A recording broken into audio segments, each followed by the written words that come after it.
намаз оқығаннан кейін төбемнен төге салу керек деп ойлайды. Алла тағала өзінің сүйген пендесін көбірек сынайтын көрінеді. Адам бұл дүниеге ішіп жеу үшін келмеген. Бисмиллахир-рахманир-рахим. Альхамдулиллах, уассалату вассаламу аля расулиллах. Ама бад. Ассаламу алейкум ва рахматуллахи ва баракату.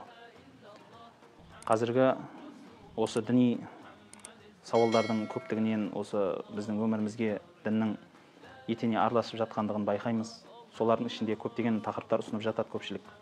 Сол тақырыптардың бірден бір маңыздыларының бірі қазіргі кезде айта кететін бір көкейде жүрген нәрсе ол халықтың осы қиыншылық, яғни сол қиыншылыққа сабыр ете білу, немесе Алланың берген емтиханын көтере білу мәселесін аздап қозғап кетсек.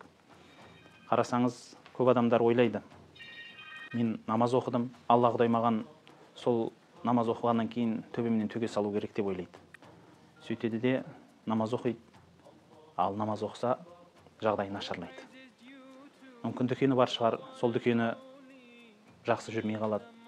Мүмкін өзі бойдақ болса, сол күйі үйлене алмай қалады біраз уақыт. Не бір жұмысқа кірсе, жұмысы дұрыс болмай қалады. Сөйтеді де айтады: мен қай жерде кеттім? Намазымды оқып жатырмын, оразамды тұтып жатырмын, бірақ ісім жүріспей тұр. Ораза тұталсам да, қанша қылып әрекет қылып, түнгі намаздар оқуға әрекет жасаймын, бірақ бір қандай да бір нәрселер кедергі болады істерімді дейді. Ал кейбіреулер осы сұрақтың жанында тағы да басқаша сауал қояды: енді мүлде намаз оқымаймыз, дегенмен ораза тұтуым болар, мүмкін жұма намазға барам, тіптен оған да болмағанның өзінде Алла Құдайға сенемін мен, бірақ осы соңғы кездері өмірім қиындап кеткен сияқты. Басыма түскен ауырлықтарды кейде көтере алмай қалам, кейде ашуланып кетем дейді. Құран-ы Кәримде бұған Алла тағала жауап айтады: сіздер иманға келе салып, яғни иман сөздерін айтып, ля иляха илlallah Мұхаммад расулуллах, яғни Алладан басқа Құдай жоқ, Мұхаммед оның елшісі дей салып, бірден жәннатқа кете бересіздер ме? Сіздерден әуелгілерді біз сынағандай, сіздерді де сынаймыз дейді. Осы мағынадағы Құранда бірнеше аяттар бар. Яғни мына өмірге Алла тағала адамды алып келген соң, оның шын беріктігін, Құдайға деген иманының мықтылығын сынамай қоймайды екен. Ал пайғамбарымыз саллаллаху алейхи вассаламнан келген хадистерді сол тәлімге назар салатын болсақ, Алла тағала өзінің сүйген пендесін көбірек сынайтын көрінеді. Себебі көбірек атымды айтса дейді екен, көбірек мені еске түсірсе екен дейді екен, сол үшін көбірек сынақ береді. Содан болу керек, кейбір сәләф салихтарымыз, яғни дүниеден өткен ұлықтарымыздың бірі айтатын көрінеді: егер өмірде өмірің қатты тыныш болып, бай, ауқатты болып, еш қам қайғысыз өтіп бара жатса, онда иманыңа назар сал. Мүмкін бір жерде қателік бар дейді. Сіз бәлки намаз оқып ораза тұтқан үшін қиналсаңыз, сіздің иманыңыздағы нәрседен емес ол. Бәлки сіздің өміріңіз қатты тыныш болып кетсе, міне сол кезде мүмкін сіздің иманыңызда бір қандай да бір сызат бар. Өйткені Алла тағала жарамайтын затын сынамайды ғой. Сізде өзіңізде ойлаңызшы. Қолыңызда бір шыны ыдыс болсын, бір темір ыдыс болсын. Сол екеуін бір алдыңызда тұрған затқа, мысалы, қайсын қалай ғана қойып, мысалы, қалай ғана қолдануыңыз болады. Шыны ыдысты, мысалы, қолданғанда өте нәзік қолданасыз. Және сенбегеннен кейін оның мықтылығына көп іске қолдана бермейсіз. Ол жылтырап қана бір шетте тұрады. Ал темір немесе басқа бір қатты заттан жасалған ыдыс болса, қалағаныңызша жұмсайсыз. Міне сол сияқты, бұл енді жай ғана мысал ғой. Алланың мысалы одан да үлкен. Өзінің пенделерін осылай ғана қарайды Алла тағала. Сынағын көтере алатын, Аллаға деген махаббаты шынайы болған адамды сынайды. Махаббаты әлі терең болмаған, Құдайға деген сенімі нық тұрмаған адамға Алла тағала сын жүктемейді. Ол әңгіменің бір жағы десеңіз, екінші бір жағы бар.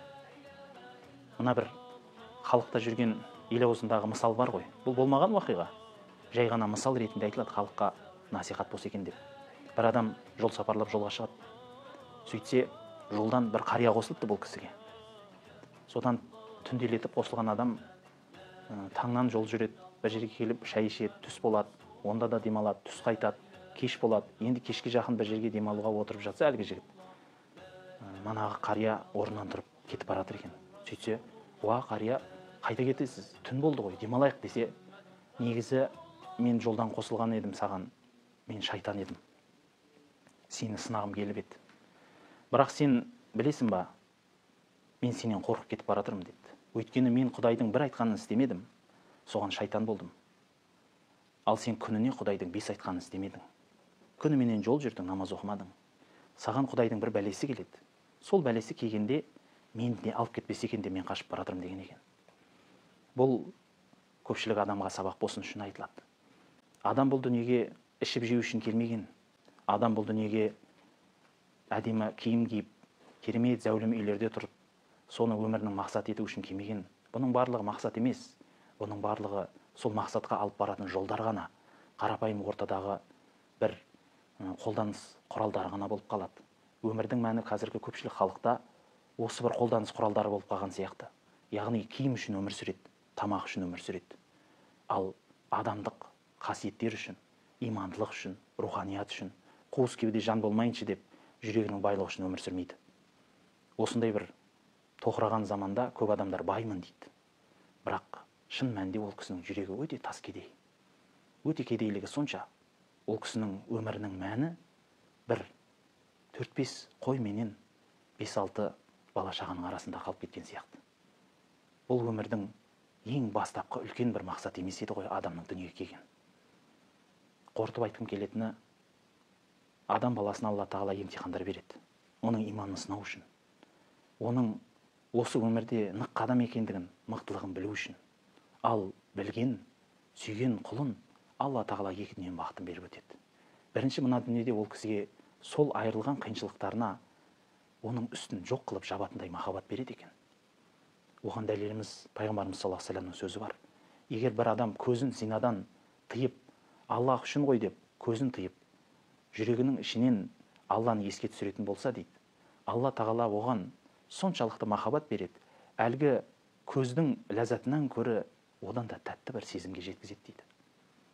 Алла тағала сол үшін осы дүниедегі өзінің сенімімен, сабырлығымен нық қойған емтиханын көтере білетін, Алланың берген қандай да бір ауырлықтарын, қайғы, қасірет, қиыншылықтарын екі иығыменен нық тұрып көтере білетін адамын сүйеді.